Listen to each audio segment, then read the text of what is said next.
The Old Testament was a pretty rough time.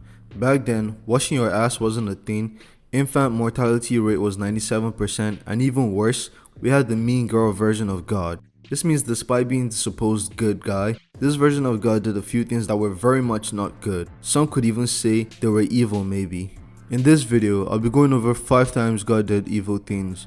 God did do way more than 5 evil things, especially if we use today's standards to judge what is considered evil, but I won't be doing that. Instead, I'll be applying Old Testament God's logic to this video to see what even rage-pilled God himself would consider evil. For example, a lot of people consider when God allowed the devil to ruin Job's life as evil. But you see, Job had spent his whole life in God's favor, so he had been rich and shit ever since, basically facing no adversity in life at all. So when Satan shows up claiming Job only serves God because it's easy and he'll actually run from the grind if things were tough, what else is God supposed to do? He just got called out in front of all the angels, so the only thing he could do was accept Satan's offer and hope Job proves him right, which he did. So technically there's a good justification for that not being evil. This list, however, won't have any wannabe evil stuff like that thing with Job. You know, things that can be justified in one way or another no matter how weak the justification is. Nope. These are just 5 purely straight up undeniable evil acts that God himself can't even justify.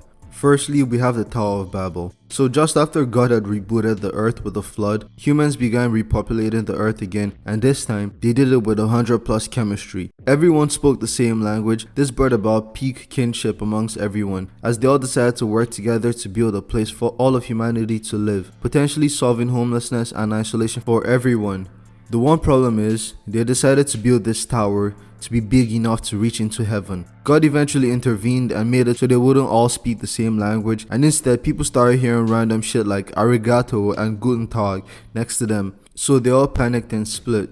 Now, a popular justification for God ruining all this chemistry was that it was impractical to build a long tower while there was still so much space all around the earth for people to live in. While I do agree that this was moronic, God intervening was still evil, considering this was the only time humanity decided to see eye to eye, something that didn't even happen when only one family shared the earth, and yet he decided to ruin all that unity by making people misunderstand each other. Oh, and there's also an interesting passage where God deadass says people having that much unity was a problem, because they could achieve anything they wanted to, so he had to confuse them. If that isn't a villain monologue, I don't know what is. 2. Eden's apple. Now, way before any towers or floods, we had Adam, Eve, and the Garden of Eden, a garden God made for humanity to live in. This garden was basically a Walmart. It was stocked with everything anyone could want, and this was all for free too. God made it so Adam and Eve could eat and drink from anything in the garden, as long as they didn't eat from one specific tree. This tree was called the tree of knowledge of good and evil, and like the name says, this tree made you conscious of the nature of good and evil. At this point, Adam and Eve were like kids and were basically ignorant of anything good and evil. So please tell me why God, wanting them to remain ignorant, would put that very tree, the one thing he wants them to ignore, right in the middle of where they stayed. Oh, and that's not everything either, because not only did they have the tree sitting there, God also let the literal devil himself slither around the garden too. God, being an omniscient being who is aware of everything before it even happens, so he already knew Adam and Eve were going to eat this tree, so why else would he stack the odds against them even more by putting the tree right there and then let the devil roam free to convince them?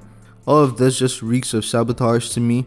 Later on, God mentions that he has to banish them from Eden so they won't have any access to the tree of life, a tree which grants some form of immortality. Why did they not want them to have access to this tree? Apparently, because they already knew about good and evil. So eating from this tree would also make them way too similar to God, which he didn't want. Oh, would you look at that? Another villain monologue. Number 3. Hardening Pharaoh's heart. So after settling in Egypt for years, the Israelites suddenly became slaves when some anti-Semitic pharaoh came along. They were used to build cities and structures all over Egypt until their unlikely savior, Moses, came along. I say unlikely because Moses was a member of the Egyptian royal family, not just any member too, but a prince. So it was kind of awkward for the Egyptians to see he was on the other team, not only aligning himself with the Israelites, but also trying to free them. You see, Moses was adopted by Pharaoh's daughter as a baby, but his real mother was actually an Israelite who had to give him up as an infant. After growing up with the royal family, Moses later had an encounter with God where God convinced him to help rescue the Israelites. But Pharaoh refused when Moses first confronted him. Now it's unlikely Pharaoh was ever just going to give up the Israelites at first, because they were a free source of labor for him, but all of this is made even worse by the fact that God basically flipped a supernatural no switch in Pharaoh's head to reject any of Moses' proposal. A passage in the Bible said God hardened Pharaoh's heart each time Moses asked for the Israelites to be freed. So from the moment Moses first asked up to when Egypt got inflicted with plagues, the Pharaoh basically said no against his own will, just so God could punish him more. To be honest, I think God was just itching to dish out the plague so bad because of everything the Israelites had suffered while being slaves at that point. But the evil thing here is God never even gave Pharaoh a fair chance to make his own choice, and then dished out insane punishments out on not only him, but every other Egyptian who didn't even have a say on anything. The Egyptians had to deal with mass genocide of children, sicknesses, mass starvation, and dehydration, all because God wanted it. Number 4. God's promise to Abraham. Abraham was a very old man who, despite having no children at all, had remained the lowest servant of God throughout his whole life. So in return, God decided to bless him with not just kids, but a really large pool of descendants who would build nations. This was a pretty big promise that a man like Abraham definitely deserved because of his loyalty. It also sounds harmless on the face of it up until you fast forward hundreds of years in the future to see what that promise meant. Oh, Abraham did get his kids, alright?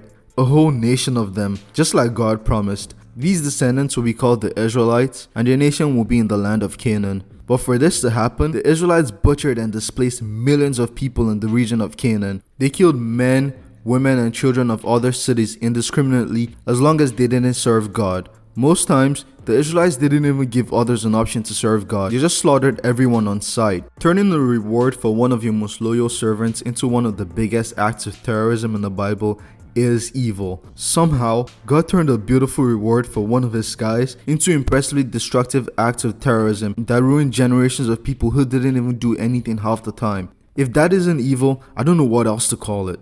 Number 5. God's angry moments. Everyone gets angry, and due to the nature of anger, this can lead to people going overboard, at least a little bit sometimes. Apparently, this also applies to God himself, despite being omnipresent, omnipotent, and omniscient. Despite all of this, shit can get on his nerves too sometimes. The big problem is, for a supreme being who's supposed to be beyond anything human nature can conceive, it's weird how much God gets triggered sometimes. God really does have a temper that matches his name, and this sometimes leads to awful situations anytime someone goes against him. The first and biggest example is the flood. Way back just after the whole fiasco with Adam and Eve, God deemed humanity to be such an evil lost cause that he wiped out pretty much everyone. Now maybe humanity really was evil, but there is no way the only solution was planetary genocide. Another example is the whole calf situation. Basically, Moses left the Israelites in the wilderness and went up to a hill to get the 10 commandments from God. While he was doing this, the Israelites decided they wanted a new god, especially a pretty one they could see. So Moses' brother, Aaron, got everyone's jewelry and melted everything to create a golden calf for them to worship. God saw all of this going on and immediately sent Moses to stop everything, which Moses did. But you see, God wasn't satisfied. The Israelites had betrayed him by worshipping something else, so they had to pay. God then ordered the Levites, the tribe who is basically responsible for everything involving the worship of God. God got these guys to kill 3,000 Israelites. Strangely, Aaron, who actually made the calf, wasn't even killed despite him being a Levite and the whole priest himself. Now a higher power should be less prone to such extreme forms of rage, and the acts he commits while angry are so extreme that it could be considered evil, especially when he's literally God and could do anything, including changing people's choice to mitigate any situation he doesn't like. That'll be much better than committing genocide against your own people or cursing humanity to suffer forever. Obviously, God is a higher being, and while I'm pretty high up there myself, I've still got some ways to go before I reach him, so this list is all just from my perspective of evil and stuff. And I'm sure if you ask God, he has his own justifications for everything I talked about in this video, but that's it. So if you made it all the way down here, why the hell aren't you even subscribed yet? I have a couple videos already, and I took a short break to figure out some more things with the channel, even switched up the visuals a little. So subscribe so I can keep pumping out more videos like this.